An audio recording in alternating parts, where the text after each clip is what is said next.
Imagine yourself standing in a vast, endless plain. The wind is cold, carrying whispers of voices that should not exist.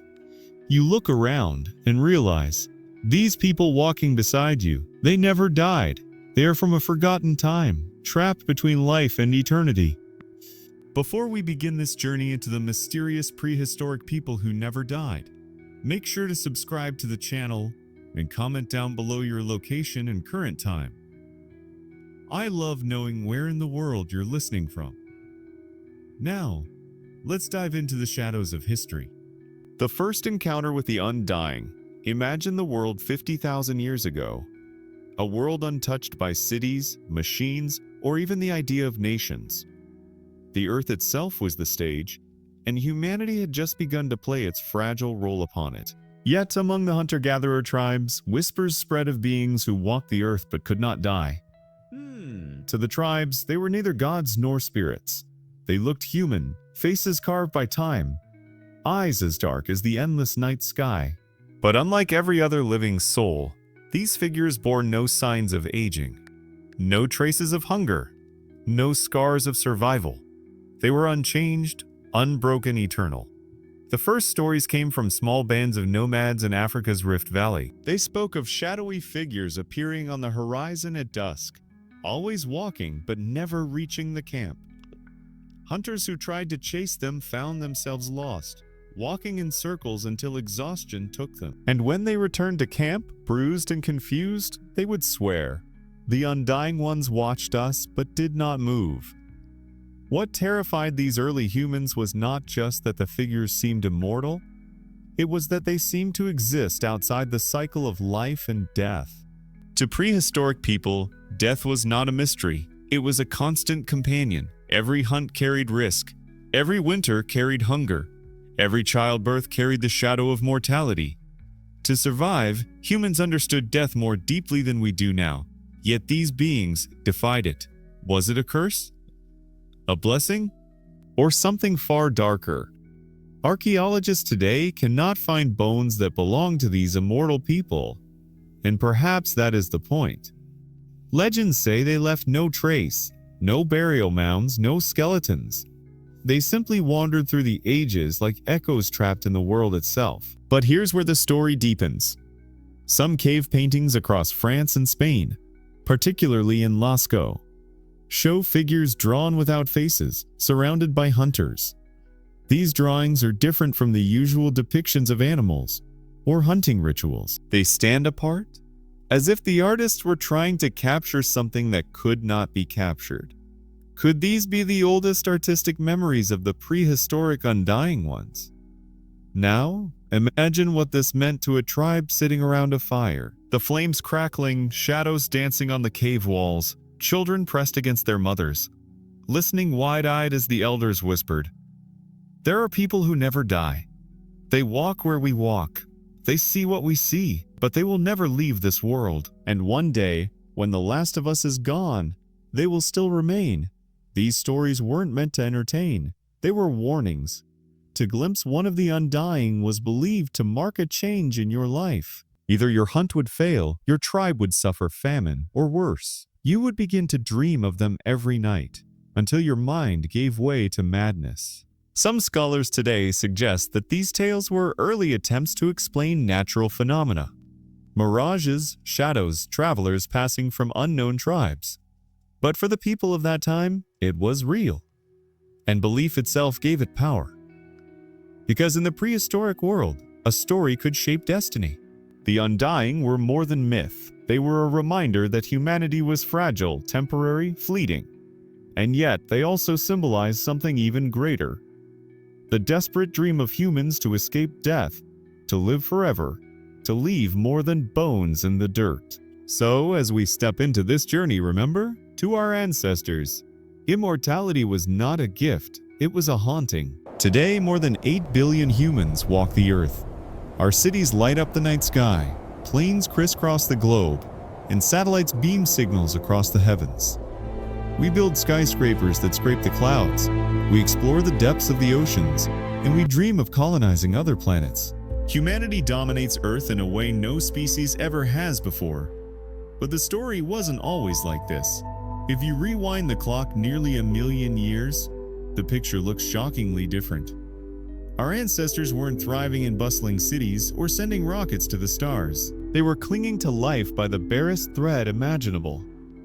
Around 900,000 years ago, something happened that reduced the human population to a level smaller than most modern villages. Scientists now believe that the number of breeding individuals, those capable of passing on their genes, fell to about 1280. Not 128,000, not 1.28 million, but barely more than the student body of a small high school. Imagine all of humanity, reduced to a handful of scattered families struggling to survive in a brutal, changing world. That's the reality our ancestors faced. Their survival wasn't guaranteed. In fact, the odds were heavily stacked against them. And yet, against all logic, they endured. This is the story of that survival. 117,000 years of hanging on in the face of unimaginable adversity. A saga written not in ink, but in DNA, buried deep within every one of us alive today. For a long time, scientists suspected something strange in our past. Compared to other animals, humans are oddly uniform in their genetic diversity. Chimpanzees, who live in small, scattered groups across Africa, carry more genetic variation than all 8 billion humans combined. That's not normal. It's a signature of what biologists call a population bottleneck. A bottleneck happens when a species' population crashes to very low levels, losing huge amounts of genetic variation. When numbers are that small, every birth, every death, every pairing matters. Entire traits can vanish simply because no one carrying them survived to reproduce. For decades, researchers guessed humans must have gone through some kind of bottleneck, but no one knew when or how severe it was. Then, in 2023, a team led by scientists at the Chinese Academy of Sciences published a groundbreaking study. They analyzed the DNA of thousands of modern people from around the globe, running it backward through time using powerful computational tools. The results stunned everyone. Roughly 900,000 years ago, the genetic signatures collapsed. The data screamed that humanity's ancestors had been reduced to just over 1,000 breeding individuals. And this wasn't a brief crisis. The bottleneck lasted for about 117,000 years. That's longer than our own species, Homo sapiens, has existed. Suddenly, what had once been speculation became undeniable fact. Humanity came within a hair's breadth of extinction long before we ever wrote history, built cities, or tamed fire. When a population falls to numbers this low, the danger isn't just predators, climate, or hunger. The danger is mathematics. Biologists call it the extinction vortex. In small populations, genetic variation shrinks, inbreeding increases, and harmful mutations build up like rust on an old machine. Random disasters, disease, drought, even a single bad season can wipe out huge fractions of the group. Once a population dips below about 1,000 individuals, most species never recover. They simply vanish, erased from the earth forever. By all logic, our ancestors should have met the same fate. And yet, somehow, they didn't. For more than 100,000 years, generation after generation, they kept the flame of humanity alive. We don't know their names, we don't know where exactly they lived, but we know they existed because we exist. Every person alive today is proof that those 1,000 or so early humans endured the vortex and emerged on the other side. The odds were so slim, it almost defies belief. But their survival wasn't just luck. It was persistence, adaptation, and perhaps a handful of critical innovations that allowed them to outlast the perfect storm threatening to erase them. What drove our ancestors to the edge? The answer lies. The first generation of survivors within the refuge faced a brutal reality. They were a scattered band, perhaps no more than a few hundred adults of breeding age, raising children in an unforgiving climate. Every day was a gamble, whether they would find food, whether they would drink clean water, whether predators or rival groups would strike in the night. The rhythm of life was survival, nothing more. Parents passed down knowledge, not through writing, but through observation, gestures, and crude vocalizations. The ability to remember where edible plants grew, where dangerous animals prowled, or when the rains might come meant the difference between life and death. Children grew quickly, not because they were forced to, but because childhood was short. Illnesses that today would be minor were often fatal. Many never reached adulthood. Those who did became the guardians of fragile knowledge carried forward from one season to the next. And yet, amid the danger, bonds formed. Cooperation was essential. Small groups that shared food, watched over each other's young, and worked together to hunt had a better chance of survival. This was not yet the modern human family as we know it, but the seeds of cooperation, the glue that would one day allow civilizations to flourish, were already being laid in those fragile first generations. Imagine waking each morning in that ancient world. The air is dry, the horizon hazy with dust. You stir in a shallow shelter made from branches and grass, the embers of last night's fire faintly glowing. The first task is always water. Without it, nothing else matters. Small bands traveled miles each day to reach streams or pools that hadn't dried up. Children and the elderly often remained behind while the strongest gathered water, carrying it back in crude containers made from animal hides or large shells. Hunting was perilous. Spears were little more than sharpened sticks hardened in fire. Prey animals were fast, strong, and dangerous. Early humans often targeted small game, hares, lizards, tortoises, because larger animals could kill a hunter as easily as be hunted. Plant foods, roots, and tubers provided a crucial buffer against hunger. Though drought made even these scarce, nights were the most dangerous. Fires, if they had them, were kept burning to ward off predators.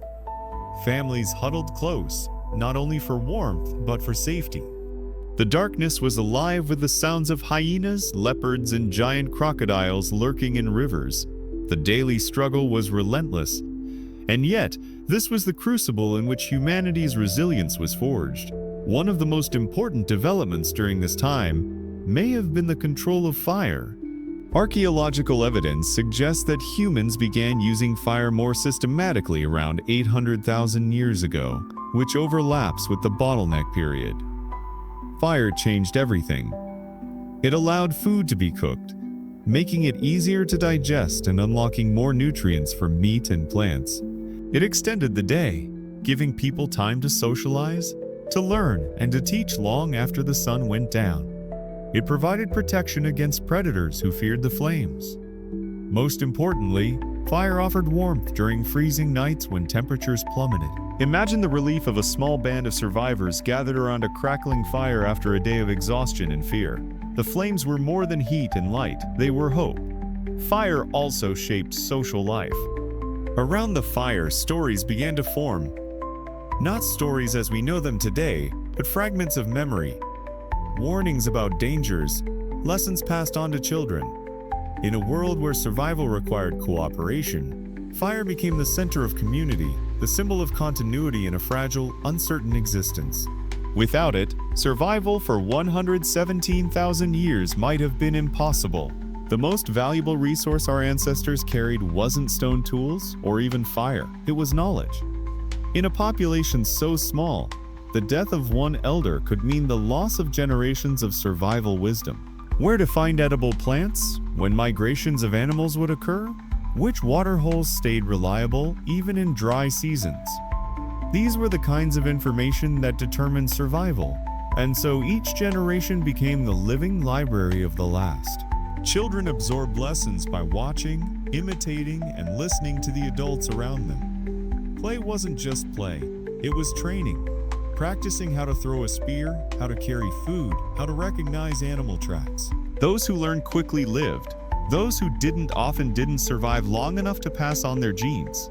Over time, this cycle created a selective pressure favoring memory, learning, and communication. Even before complex language, the ability to signal clearly, to teach effectively, and to share knowledge became invaluable. Each generation refined the survival toolkit not only through tools, but through minds. In this way, the bottleneck acted like an evolutionary filter, pressing our ancestors toward greater intelligence and cooperation. Despite their persistence, extinction hovered constantly over these small bands.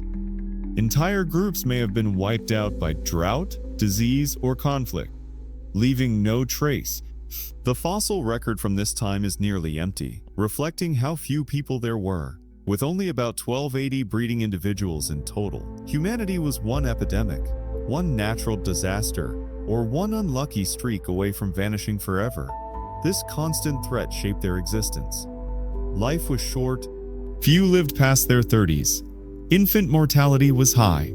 Every birth was precious, and every death was a devastating blow to the survival of the group. And yet they endured. They endured through 117,000 years of uncertainty. They endured when other species in similar situations disappeared forever. What made them different? Was it fire? Was it intelligence? Was it sheer luck? Perhaps it was all of these. What matters is that against every odd, they carried the fragile thread of humanity through a dark and hostile age.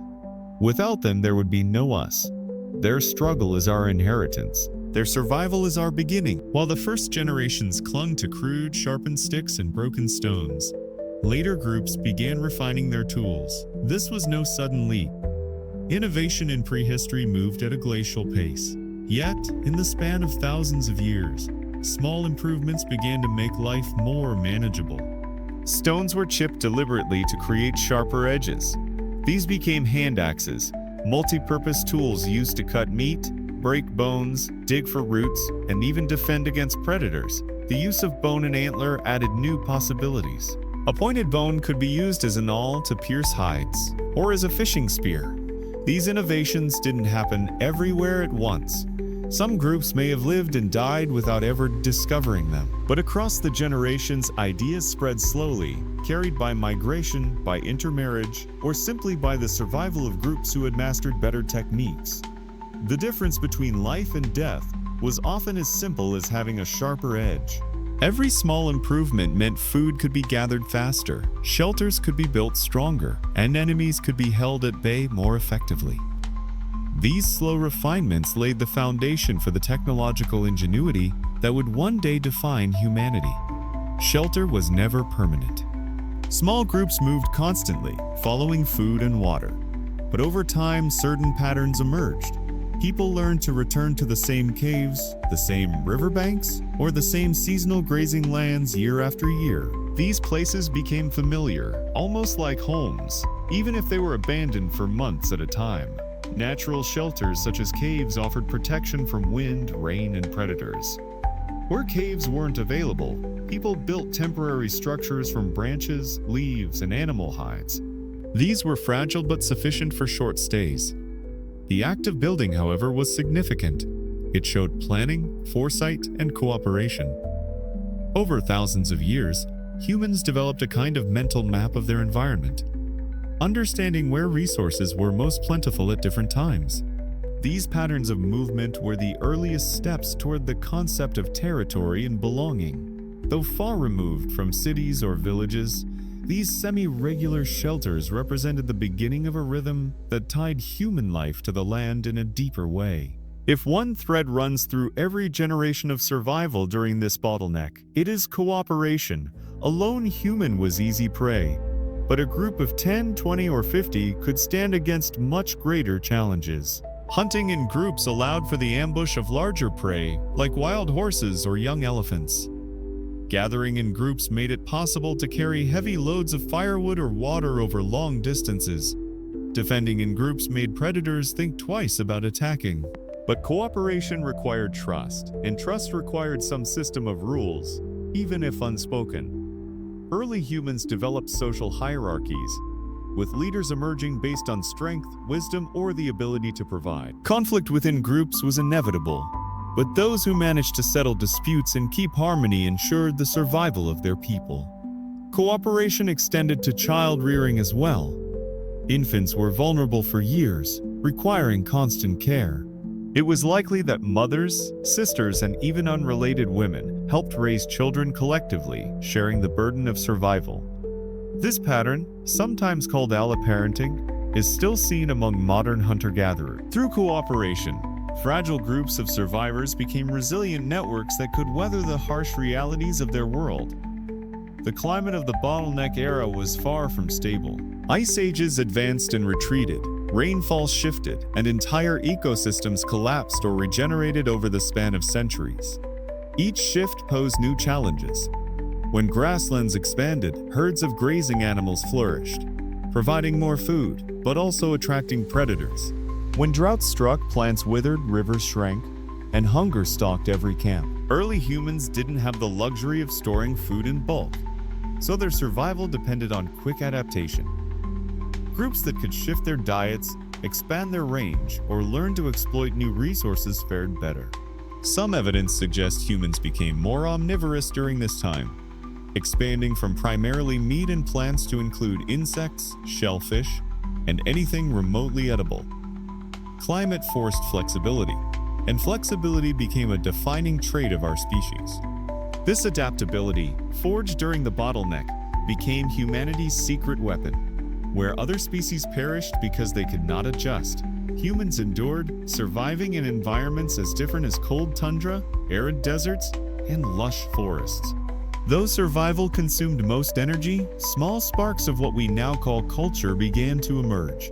The use of pigments like ochre, found at ancient sites, suggests that even in these desperate times, humans felt a need to express, to mark, to symbolize. Perhaps ochre was used for body paint in rituals, or perhaps for decorating tools or shelters. Music, too, may have had its roots here. The rhythmic beating of sticks or stones could have been more than just noise.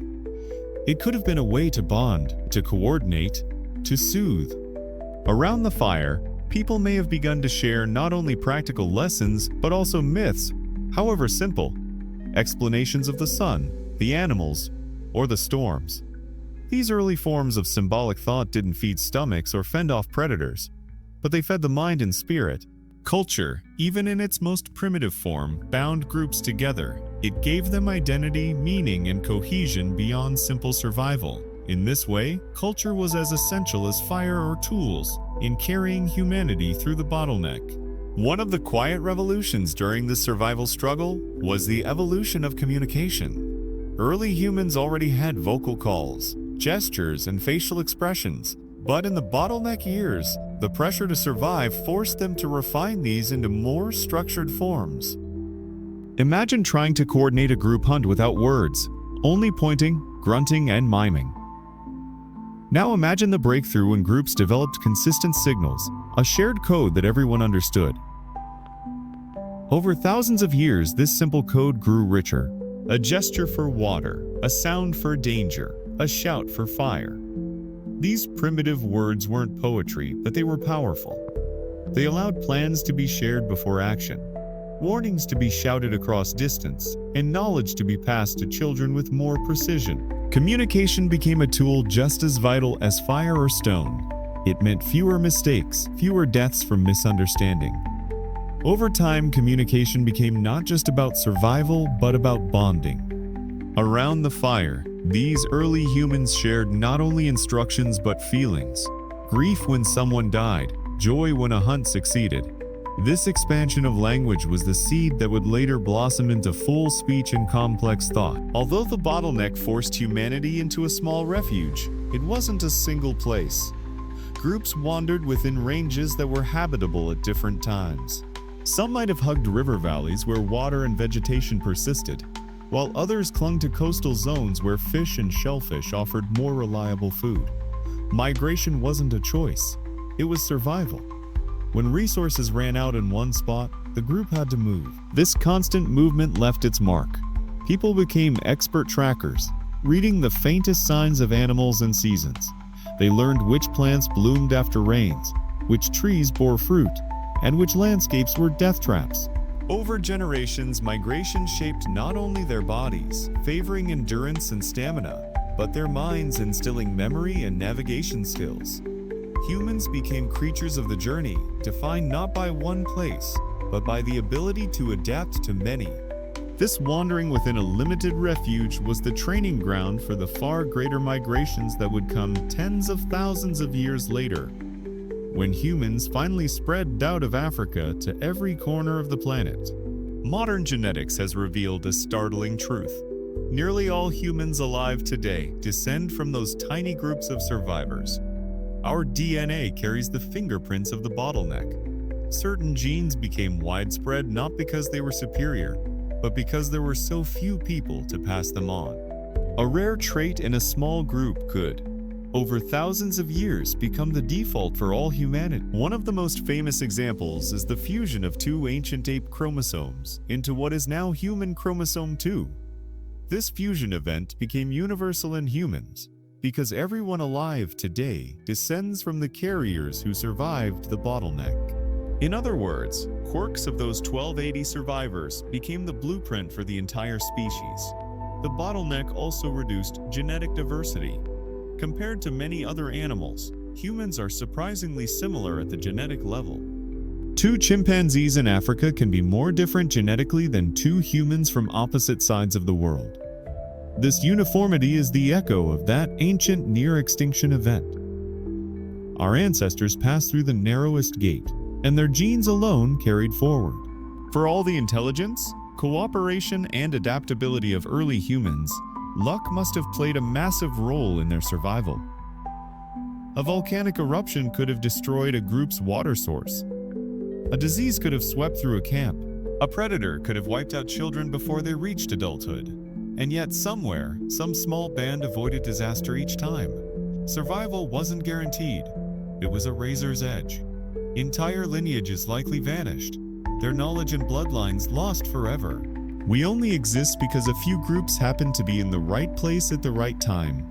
Perhaps a hidden cave kept them safe during a storm. Perhaps a migration led them to a river that didn't dry up. Perhaps a random mutation gave someone a stronger immune system. Luck is often overlooked in history, but during this bottleneck, it may have been as critical as fire or tools. It reminds us that our existence is not just the result of human ingenuity, but also of chance. The dice of nature rolled 1,000 times, and against all odds, we came out alive. After tens of thousands of years of scraping by, there were hints of recovery. Populations, though still fragile, began to grow slowly. Groups that had once numbered in the dozens expanded into the hundreds. As numbers grew, so did possibilities. More people meant more innovation, more cooperation, and more resilience against disaster. If one group was wiped out, others remained. The slow increase in population density also meant more contact between groups. Knowledge that had once been isolated could now spread more widely. Better tools, better shelters, and better survival strategies. The refuge was still harsh, but humanity was adapting, learning to master it rather than simply endure it. By the end of this long bottleneck, humanity had been reshaped. We were no longer just clever apes scraping by on the margins. We were becoming a species uniquely prepared to thrive in diverse and unpredictable environments. The stage was being set for the great expansions of the future. As populations grew slightly, humans began to form stronger group identities. For most of the bottleneck, survival had been so precarious that there was little time for anything beyond food, fire, and shelter. But once groups reached a stable size of perhaps 50 to 100 people, something new emerged: culture. Humans started to see themselves not only as individuals but as members of a tribe. They had shared customs, unique ways of making tools, distinct styles of shelter, and particular hunting strategies. These differences created identity markers. A stranger from another group could often be recognized by the way they napped, stoned, or painted their skin. Identity mattered because it built trust within the group and distinguished allies from outsiders. It also gave people a sense of belonging, a reassurance that even in a harsh world, they were part of something larger than themselves. This deep-seated tribalism, born in the bottleneck, still echoes today in the way humans form nations, religions, and communities. In such a dangerous world, loss was constant. People died from accidents, predators, hunger, and disease. Over time, groups developed rituals to cope with death and to honor survival. The earliest rituals were likely simple: placing a body in a shallow pit, covering it with stones, perhaps leaving tools or food alongside it. These practices suggest a belief, or at least a hope, that life continued in some form after death. Rituals served a practical purpose too. They bound the living together. When the group gathered around a burial, grief was shared and solidarity was strengthened. Rituals also extended to survival practices. Before a dangerous hunt, people may have painted their bodies with ochre or repeated chants meant to bring luck. Around the fire, myths and stories explain why the world was harsh but survivable. These rituals weren't mere superstition. They created structure in chaos, order in uncertainty, and unity in fear. They allowed small groups to face overwhelming odds with courage. As generations passed, these early groups evolved into proto-societies. Leadership became more defined. In times of crisis, certain individuals, perhaps the strongest hunter, the wisest elder, or the most persuasive speaker, took charge.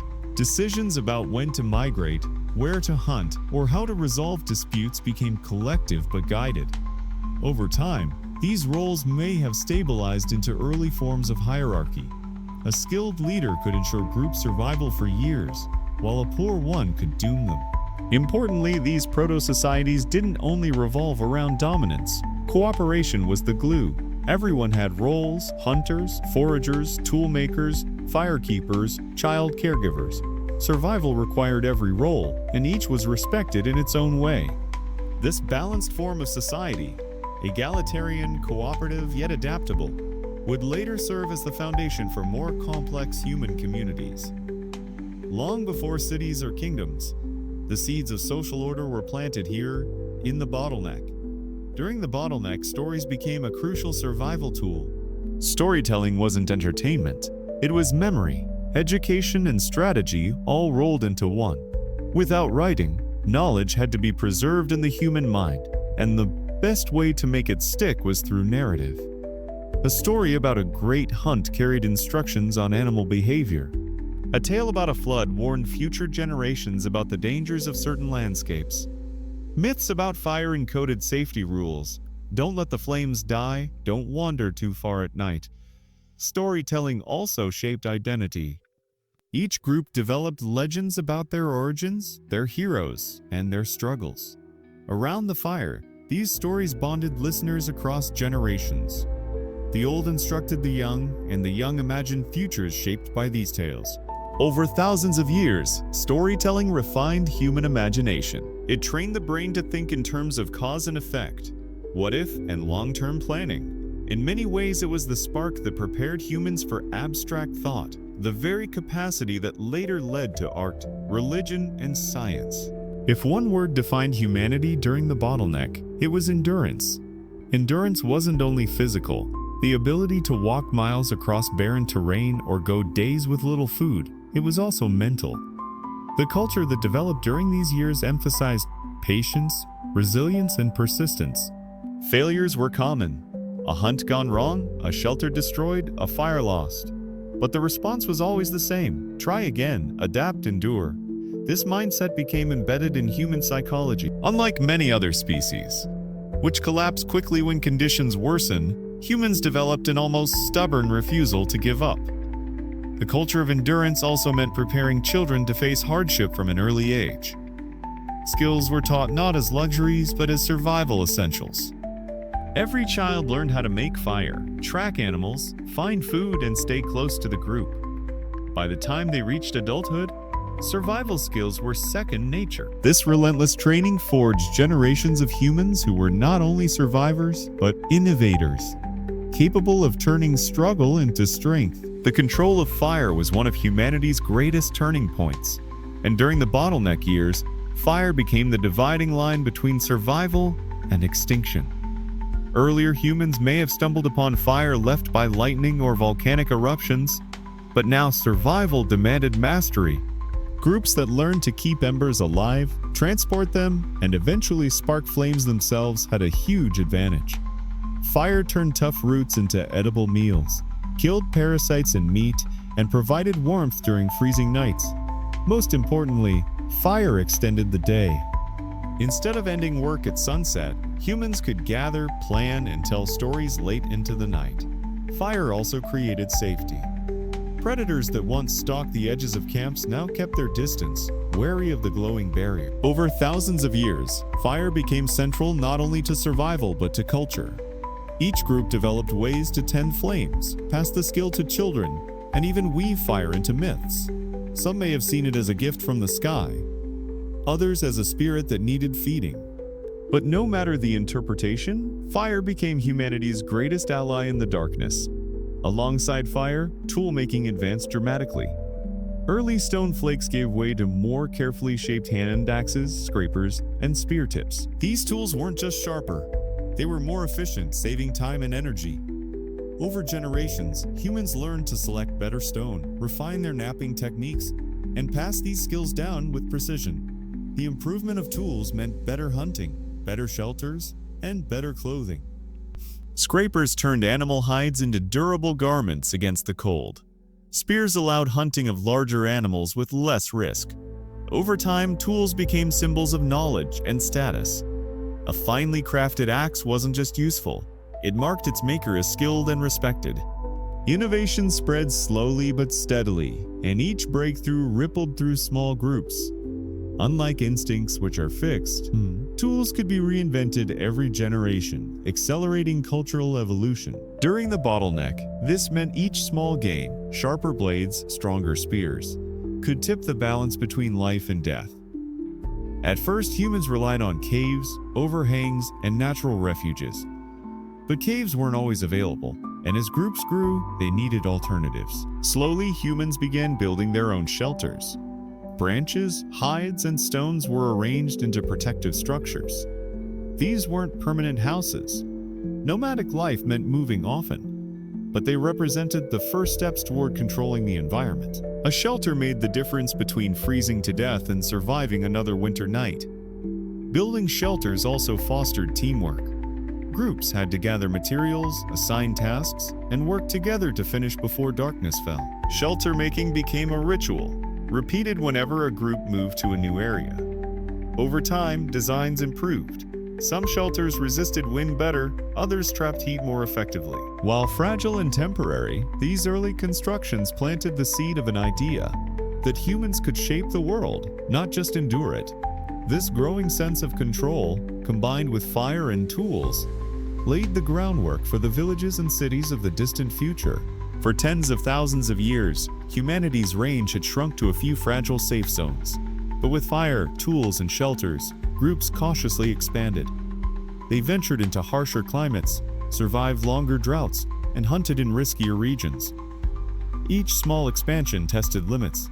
Could they survive a colder valley? Could they cross a desert patch? Could they adapt to thinner forests? Many attempts failed. Groups vanished into landscapes too unforgiving, but some succeeded. Over time, the map of human survival widened. Expansion also meant encounters with other human groups. Sometimes these meetings led to sharing knowledge, mates, tools, but other times to conflict. Resources were scarce, and groups fiercely protected them. Expansion was not a steady march, but a cycle of pushes and retreats, failures and breakthroughs. Yet the direction was clear. Humans were no longer trapped.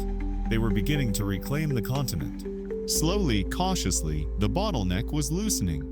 By the later stages of the bottleneck, humans had developed a crucial trait that set them apart from nearly every other species: adaptability. Where most animals thrived only in specific habitats, humans could adjust. They could wear hides in the cold, build shelters against storms, and use fire to survive in darkness. They could invent solutions where none existed. This adaptability didn't erase danger. Life was still brutal, but it gave humanity a unique edge. It also shaped the human mind. Instead of relying purely on instinct, people learned to ask, what if? What if we hunt differently? What if we build stronger shelters? What if we move to new lands? These questions became survival strategies. Adaptability meant humans could imagine futures and prepare for them. And that single mental leap, thinking ahead, planning, imagining, was the bridge between survival and dominance. The bottleneck had crushed humanity down to nearly nothing, but it had also forged the very trait that would one day let us thrive everywhere on Earth.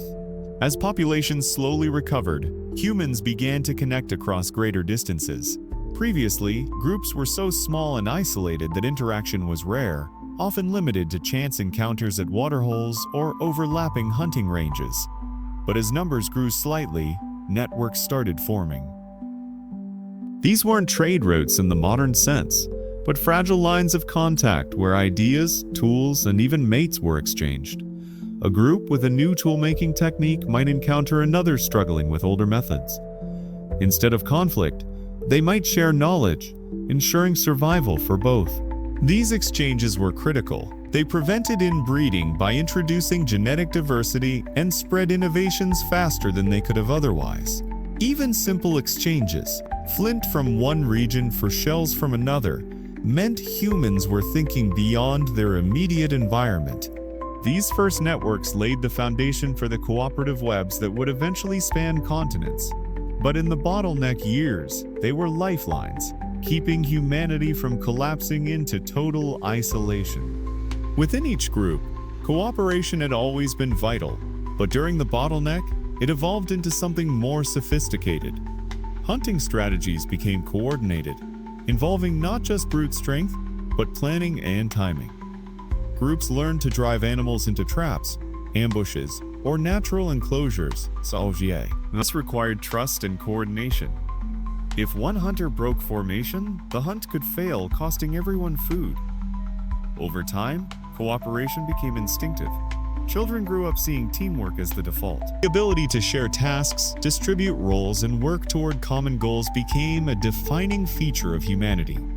Cooperation also extended beyond hunting. In building shelters, maintaining fire, and caring for the young, everyone contributed. Elders who could no longer hunt still shared wisdom, taught skills, and helped raise children. The survival of the group depended on this collective effort. Unlike many animals, where the weak are abandoned, humans developed systems that valued every member. This culture of cooperation not only kept them alive, but strengthened bonds, laying the emotional groundwork for future societies. The bottleneck acted as an evolutionary pressure cooker, not just biologically, but culturally.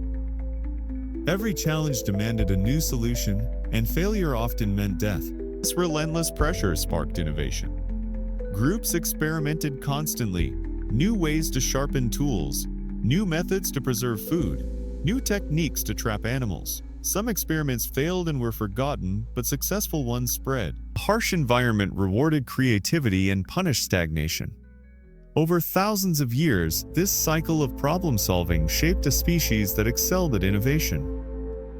Unlike other animals that relied on instinctual behaviors, humans could reimagine their world. They learned not only from their own mistakes, but from the mistakes of others, passed down through stories and teaching. Innovation became a survival trait, embedded as deeply as hunting or firemaking. This mindset, seeing obstacles as challenges to overcome, was forged during the bottleneck and remains one of humanity's most powerful tools today. Though primitive, the beginnings of trade emerged during this period. Some resources were abundant in certain regions but scarce in others. Groups with access to high-quality flint for tools might encounter others who lived near rivers full of fish or coastlines with shells and salt. Exchanges began not with coins or contracts but through mutual need. You share this, I share that. These early trades built trust and relationships between groups. They also spread culture. A group adopting a new tool from a neighbor might also adopt parts of their rituals or stories. Over time, these exchanges created invisible threads connecting distant communities, even if they never met directly. Trade wasn't yet about wealth, it was about survival. But in those fragile exchanges lay the first steps toward a global economy that would one day bind billions of humans together. By now, humanity had been defined by more than survival. It had been defined by resilience. Each generation grew up knowing that life was precarious, yet each also learned that persistence could overcome disaster. This resilience became more than a strategy. It became identity. Humans didn't just survive, they endured, adapted, and came back stronger after every setback. Stories around the fire reflected this. Heroes were not those who avoided hardship, but those who endured it. Groups passed down legends of ancestors who crossed deserts, outlasted winters, or defeated predators larger than themselves. These stories weren't just entertainment. They were lessons in resilience, teaching children that hardship was not an end but a test. By the close of the bottleneck, resilience had become the core of what it meant to be human. was this identity that carried us forward, preparing our species not only to survive, but eventually to thrive in nearly every environment on Earth. After nearly 100,000 years of survival on the edge, humanity began a slow recovery. Populations that once hovered at just over 1,000 individuals started to climb, first to a few thousand, then tens of thousands. These changes were gradual, often taking thousands of years, but the trend was unmistakable. More people meant more chances for innovation, more genetic diversity, and more secure survival. Small bands grew into larger tribes. Where once firelight revealed only a handful of faces, now dozens could gather. This scale of social life was unprecedented, and it reshaped everything from cooperation to conflict. Larger groups meant safety in numbers, but also required stronger systems of leadership and shared rules. Humanity was no longer just surviving, they were laying the foundations for society. With recovery came movement. Groups began to push outward, exploring environments that had once been too dangerous or unknown. Some followed rivers deeper into fertile valleys. Others crossed mountain passes to reach new hunting grounds. Coastal groups learned to master fishing and shell gathering, while inland bands tracked herds across vast plains. Each new environment demanded adaptation. Along the way, humans left behind clues of their journeys. Stone tools scattered across landscapes, temporary shelters that became permanent camps. The expansion wasn't always smooth. New environments brought new predators, diseases, and rival groups. But each obstacle was met with the same adaptability forged in the bottleneck years. Slowly, humans spread farther and farther, taking the first steps toward populating the globe. As populations grew, so too did culture. Language became richer, with words for abstract concepts like time, distance, and even dreams. Art emerged. Not just scratches on stone, but deliberate creations. In caves, humans painted animals, hunts, and symbols whose meanings still puzzle us today. These weren't idle doodles, they were expressions of identity, belief, and community. Rituals grew more elaborate, with dances, songs, and burial practices that gave life structure and meaning. Culture was more than decoration, it was glue. It united larger groups, helped pass down knowledge, and gave people a sense of belonging in a dangerous world. The bottleneck had demanded cooperation, but now culture expanded that cooperation beyond blood ties. For the first time, humanity wasn't just surviving together. They were imagining together. The innovations of the bottleneck years blossomed into technological leaps. Tools became more specialized. Scrapers for hides, awls for piercing leather, blades for butchering. Spears evolved into more effective weapons with stone tips carefully crafted for durability and sharpness. Some groups even began experimenting with composite tools, binding different materials together for greater strength. Fire use advanced as well, with techniques for cooking that preserved nutrients and made more foods edible. Clothing grew more sophisticated, sewn with bone needles and sinew thread. These advances didn't happen overnight, but spread through growing networks of contact and exchange. Each step gave humans more control over their environment, lessening the constant vulnerability of their ancestors. Technology wasn't just about convenience, it was survival refined. And with it, the balance between humans and nature began to tilt. By the time humanity fully emerged from the bottleneck, the world was forever changed, not just ecologically, but genetically and culturally. That near extinction had shaped who we are at the deepest level. The fusion of chromosomes, the drive to innovate, the instinct to cooperate, the resilience to endure, all were sharpened in those desperate millennia. From a mere 1280 individuals, the human population eventually grew into billions. Yet every one of us carries within our DNA the memory of that struggle. Our capacity for imagination, culture, and progress is not an accident. It is the direct result of survival under impossible odds. The legacy of the bottleneck is not just that we survived, it's that we learned to thrive. From those tiny fires in the dark wilderness grew cities, civilizations, and the modern world. And though we may never face a challenge quite like that again, the resilience born in those 117,000 years is still with us. whispering that no matter how dire the circumstances, humanity endures. Though the bottleneck ended tens of thousands of years ago, its echoes remain within us. Every heartbeat, every breath, every step we take carries the genetic legacy of those 1280 survivors. Their endurance is written in our bones, their resilience etched into our immune systems, and their creativity alive in our minds. When modern humans build, explore, and dream, they are continuing a story that almost ended before it began. Even our instincts, our drive to form communities, our curiosity, our deep fear of isolation, trace back to those fragile groups who learned that survival was only possible together. We may live in skyscrapers, travel across the globe, and send machines into space, but inside us is still the same spirit that endured firelit nights in the wilderness. The survival struggle didn't just preserve life, it created the blueprint for who we are as a species.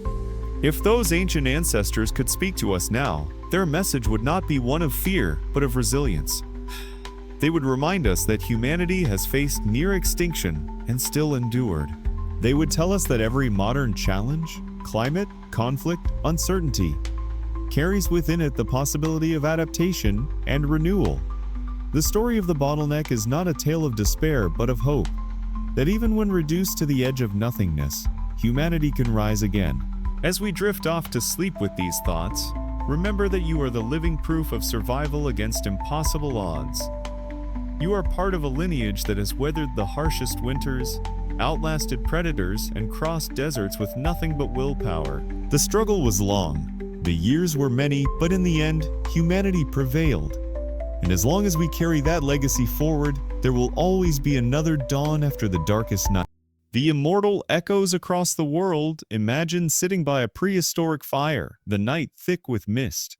Sparks leap into the darkness as your tribe's elder begins to speak in a trembling voice. Around you, every hunter, mother, and child listens, because the tale is not of gods, not of beasts, but of those who refuse to die. Now listen carefully, because these same whispers echo in every corner of the world. Thousands of years and oceans apart, humanity kept telling the same story, that once, long ago, there were beings who walked among men but did not perish. They were neither spirits nor gods, yet they lingered, unchanged, as generations turned to dust around them.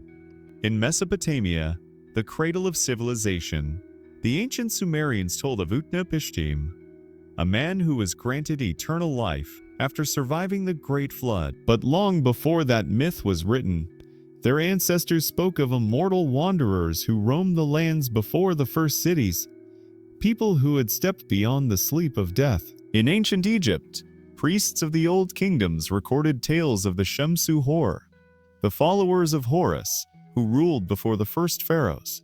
They were described as tall, radiant beings with ageless faces. Their reign, the texts say, lasted thousands upon thousands of years before humanity took their place.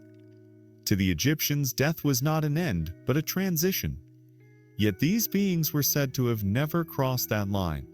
Travel further east to India, and the Vedic scriptures whisper of the Karangavi, the eternal ones, heroes, sages, and warriors cursed or blessed to live until the end of time.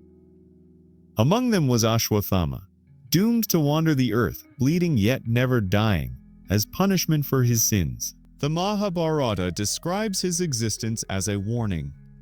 Immortality is not a gift, it is a torment.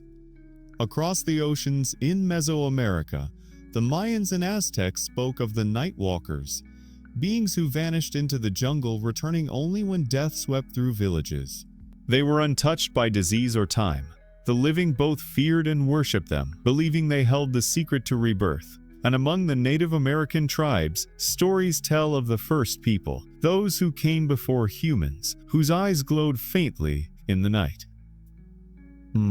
They were said to move like shadows, to remember every winter, and to never grow old. The elders warned, "Do not follow them into the woods, for you may never return." See how the pattern repeats? The same idea, the undying among us, reborn in every civilization. How could so many distant cultures, separated by time and space, share such a hauntingly similar myth? Some say it's simple. Every human fears death, so every culture invents immortals to ease that fear. But others, archaeologists, historians, even scientists, have begun to wonder if it's more than coincidence. Could these myths be fragments of memory, echoes of real encounters with a prehistoric race that did not die as we do? Imagine it. Tens of thousands of years ago, a group of humans, or something like humans, living in isolation. Their cells regenerate endlessly, their bodies immune to decay. They wander the forests, the mountains, the deserts. To primitive tribes, they would appear as gods. But what if they were just different? What if they still walk among us, hidden in the shadows of history? One researcher, Dr. Marin Elias, once said, "Every myth begins as memory. We are haunted by what we once knew but forgot." Could these undying figures be the remnants of an ancient experiment of nature? A lost branch of humanity that never reached extinction? Or were they simply witnesses to our evolution, stepping aside as the fragile, short-lived humans rose and forgot them? Every myth leaves a footprint. Every legend hides a truth. The immortal echoes may not be just stories. They may be fragments of prehistory, passed through song and firelight, until written as gods, angels, or monsters. And so the question remains, were these tales born from imagination or from encounter? When you look at the old cave paintings, when you read the earliest myths, when you feel that strange pull toward the unknown, maybe, just maybe, it's the whisper of those who never died, the ones our ancestors met once, and who may still be waiting unseen beyond the reach of time. The forbidden rituals of eternal life. Imagine yourself deep inside a prehistoric cave, torch in hand. The walls shimmer with symbols, spirals, circles, and figures kneeling before strange star-like shapes.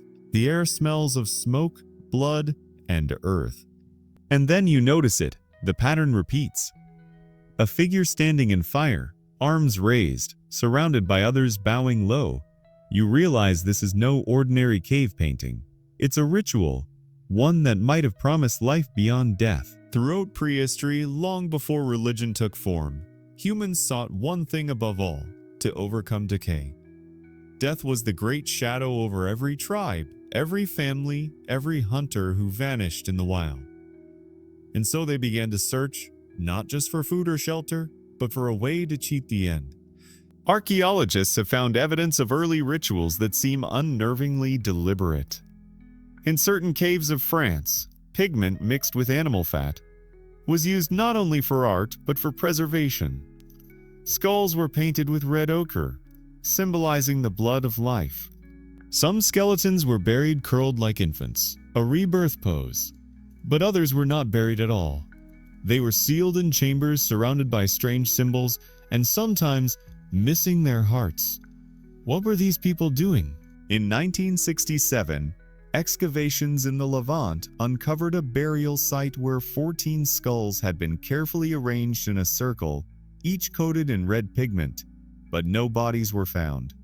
Local myths spoke of the ones who sleep without dying. Some believed these skulls belonged to humans who had transcended. Their bodies gone, their minds still alive in the dark. Similar findings appeared in Anatolia, Central Asia, and South America.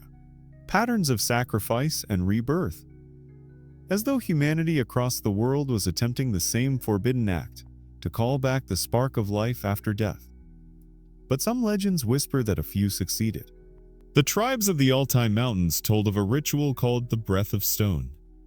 The initiate would enter a sealed cave and inhale the smoke of burning minerals, sulfur, copper, mercury, while their heart was marked with the blood of a deer.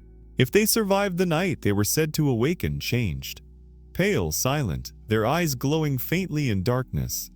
The people called them the Breathless. They did not eat, they did not age, they simply watched. In South America, the Muisca people performed what Spanish chroniclers called the Ritual of Endless Dawn. The high priests covered their bodies in gold dust and stood beneath waterfalls before sunrise. To them, gold was not wealth.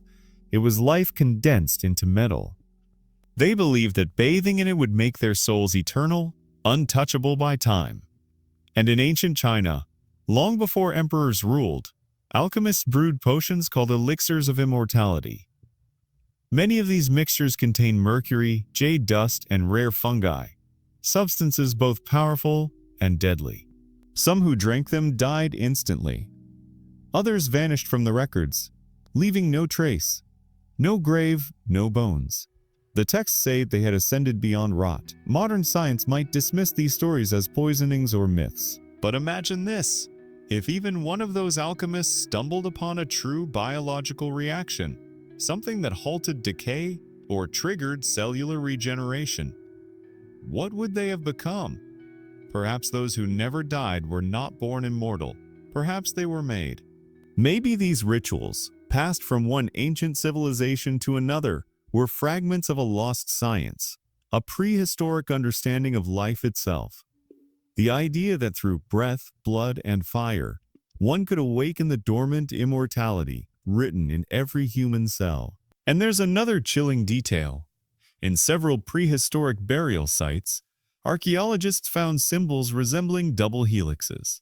Long before DNA was discovered, spirals intertwining endlessly. Could our ancestors have somehow known that life's secret was coiled within us? That to alter the pattern was to alter destiny. Imagine the last of them. A ritualist, perhaps the last survivor of a tribe that discovered eternity. Alone in a cave, surrounded by flickering flames and painted bones, whispering to the dark, not praying but remembering.